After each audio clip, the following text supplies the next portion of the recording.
बोलिए सियावर रामचंद्र की जय। रुक्मिणी वर कृष्ण चंद्र भगवान की जय। आज एक छोटी सी कथा सुनाना चाहता हूँ, जिसमें स्वयं परमात्मा जी एक राज्य में राजा रहकर के राज्य करते थे और उनका नाम था ओम। अब इन्हीं परमात्मा ओम के राज्य से बहुत दूर कुछ गांव थे और उस एक गांव में बहुत सारे तोते रहा करते थे। इसलिए उस गांव को कहा जाता था तोता गांव, क्योंकि वहाँ तोता मैना सब अपने अपने परिवारों के साथ रहा करते थे। एवं उस गांव में सब बहुत खुश रहते थे। They were very happy with their family. और जो वहाँ का गांव का वातावरण था बहुत ही पवित्र, बहुत ही सुंदर था। हर प्रकार के सामग्रियों से सुसज्जित और हर प्रकार का वैभव उस गांव में था। सुंदर सुंदर वृक्ष थे वहाँ पर, उन पर बहुत मधुर मधुर फल लगे होते थे, जिससे वे तोता मैना जो तोते का समाज था वह उनको खाकर अपना पेट भरता था और बड़े पवित्रता से रहते थे वे। लेकिन वहीं दूसरी ओर पड़ोस में भी एक गांव था और उस गांव का नाम था कौवा गांव। अब कौवे बहुत सारे थे, लेकिन एक बात है, कौवे गांव में जो कौवे रहते थे वहां खाने पीने का सामान ठीक नहीं था। वहां वृक्षों पर फल नहीं होते थे। अब जो कौवे थे वो अपने खाने पीने के लिए तोतों के गांव में जाया करते थे और वहां से खाना पीना खाकर अपने गांव में वापस आया करते थे। अब आप ये तो जानते हैं कि दूसरे का वैभव देख करके ईर्ष्या होना तो स्वाभाविक है।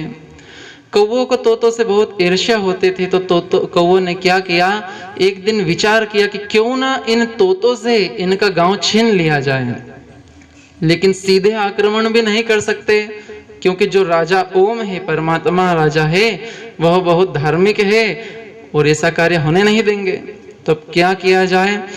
कौवों ने एक दिन एक मीटिंग बुलाई। उसने प्लान बनाया कि जो तोते हैं ना, क्यों ना हमारे यहाँ के जवान कौवों को भेजा जाए, जो अच्छे दिखते हैं, जो चालाक हैं, उनको भेजा जाए और वो वहां जा करके जो तोते हैं उनकी मैनाओं को अपने प्रेम के जाल में फंसाए और उनको यहाँ लेकर के आए, जिससे तोतों की संख्या खत्म हो जाएंगे। ऐसे तो तोते, सभी को यह बात पसंद आ गई। अब कौवे जो है तोतों के गांव में जाते थे और वहां जा करके उनकी जो प्यारी प्यारी मैनाएं होते थे, जैसे हमारे यहाँ स्त्री पुरुष होते हैं ना, ऐसे तोतों की मैनाएं होती है, स्त्रियां जो होती हैं। तो कौवे जाते थे, चालाक कौवे जो जवान कौवे होते थे, और जा करके उनकी जो प्यारी प्यारी मैनाएं होते थे उनको अपनी मीठी मीठी बातों में फंसाते थे, गाने गाते थे और उनके सामने कहते थे, अरे मैना, यदि तू मुझसे विवाह कर ले तो मैं तेरे लिए चांद तोड़कर ला दूंगा, तारे तोड़कर ला दूंगा, मैं तेरे लिए महल बना दूंगा।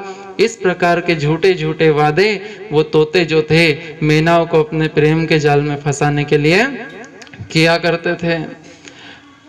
तेरे लिए मैं जान दे दूं, ऐसे ऐसे शब्दों से। जब अब आप तो जानते हैं कि जब जवानी होती है उस समय ये प्रेम का जो चक्कर है, जो केमिकल होते हैं ना दिमाग में, अच्छे से अच्छे संस्कार भी यदि अपने बेटी को दिए जाए तो भी वो फंस ही जाते हैं, क्योंकि ये उम्र ही ऐसी है। और परमात्मा ने बड़े बड़े ऋषि मुनि फंस गए इस चीज में, तो फिर वो मैनाएं क्या है बेचारी।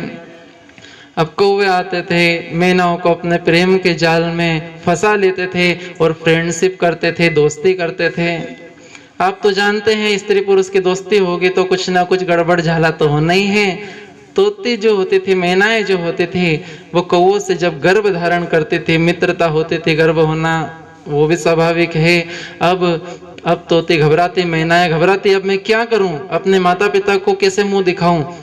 तब वह उस कौवे के साथ वहां से भाग जाते हैं, माफ कीजिएगा उड़ जाते हैं, क्योंकि भागने का तो इंसानों का काम है।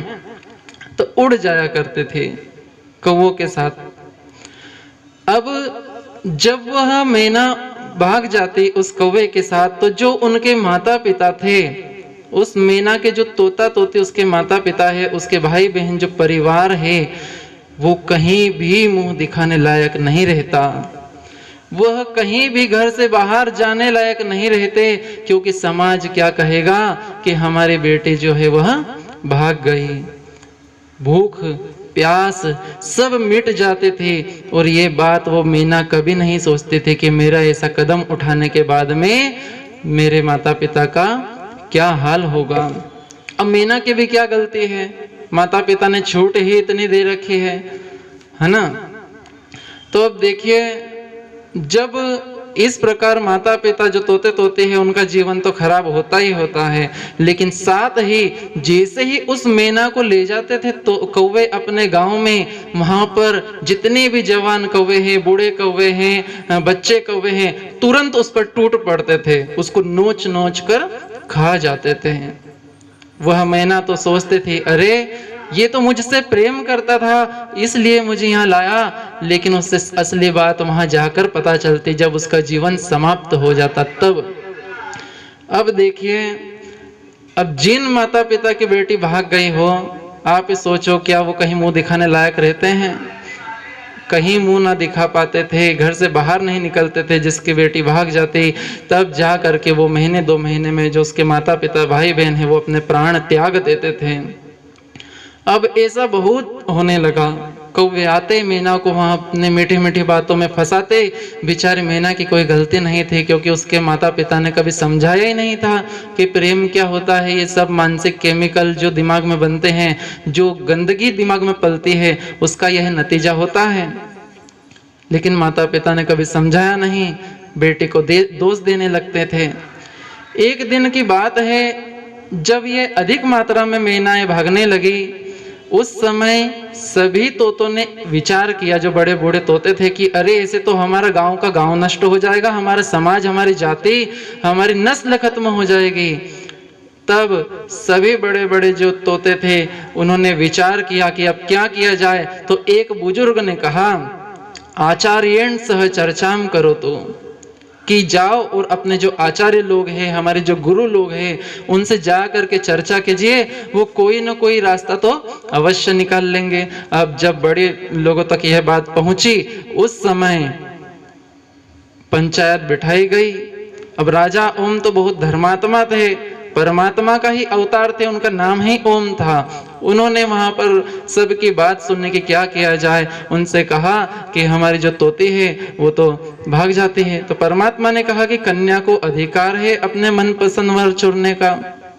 तो बोले, प्रभु हम क्या करें, मनपसंद वर चुनने का जो अधिकार है परमात्मा, वो आपने ही शास्त्रों में दिया है, लेकिन यहाँ तो हमारा जो सर्वस्व लूट जा रहा है।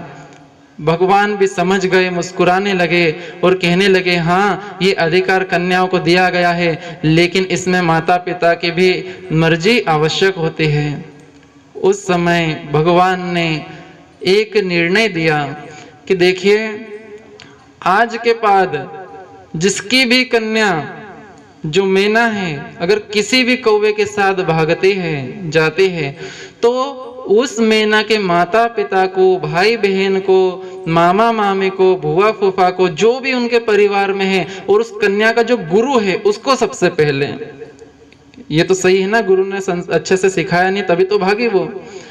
तो गुरु को, माता पिता, पूरे परिवार को चौराहे पर बांधा जाए, बीच चौराहे पर, और सबके सामने उनकी नाक काटी जाए, उनके कान, माफ कीजिएगा, अब तोतों की कहाँ नाक होती है, उनकी तो चोंच होती है, चोंच। तो सबके सामने उनकी जो चोंच है, जो नाक है, वो काटी जाएगी, उनका मुंह काला किया जाएगा, और उन्हें ऐसे ही बंधा रहने दे, उन्हें कुछ खाने पीने को ना दिया जाए। अब सभी तोते घबरा गए कि भगवान ने ये कैसा फैसला कर दिया। लेकिन सबको बहुत प्रसन्नता हुई कि चलो, वैसे ही बेटी भाग जाती थी तो हम रो रो कर मर जाते थे, इससे अच्छा है कि ये मुंह काला करवा ले हम, तो बेटियों का भागना बंद हो जाए।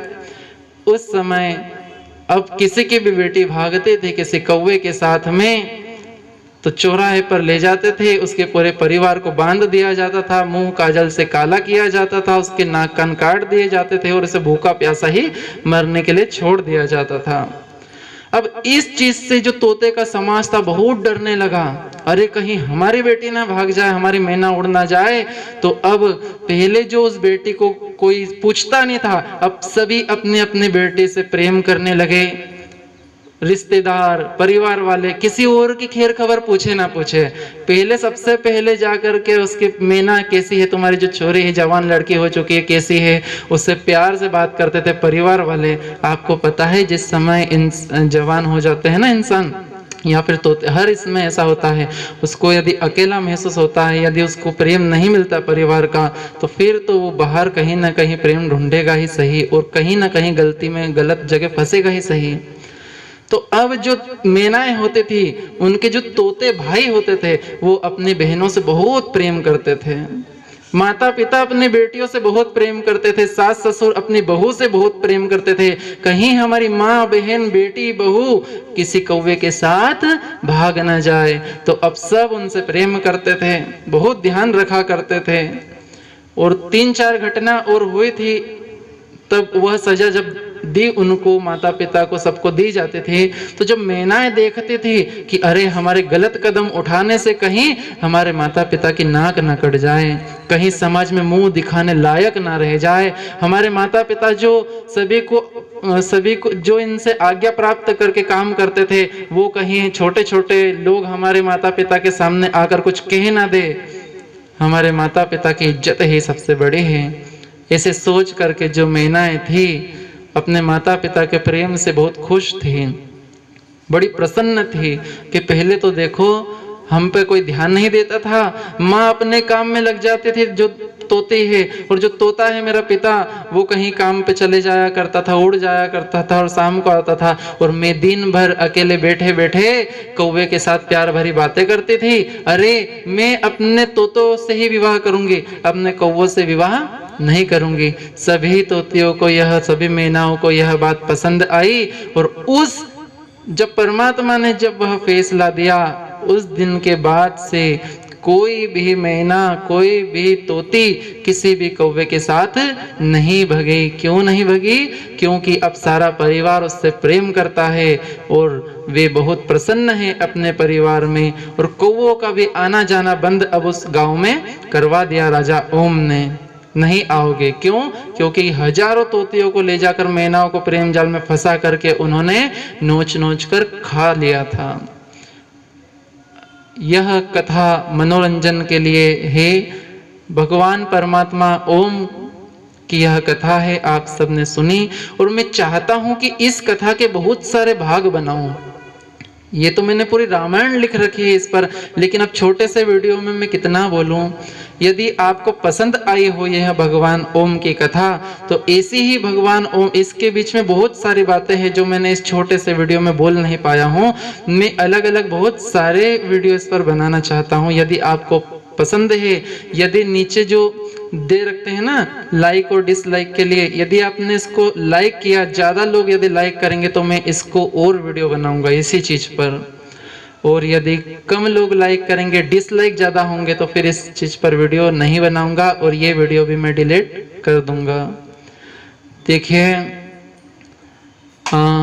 आपको यदि यह वीडियो पसंद आए, आगे की और सीरीज इस पर जो बनने वाली है, यदि आप सुनना चाहते हैं तो प्लीज इस चैनल को सब्सक्राइब कीजिएगा, और अच्छा लगा हो तो प्लीज कमेंट कीजिएगा, इस वीडियो पर अपने विचार दीजिएगा। बोलिए गोपाल कृष्ण भगवान की जय।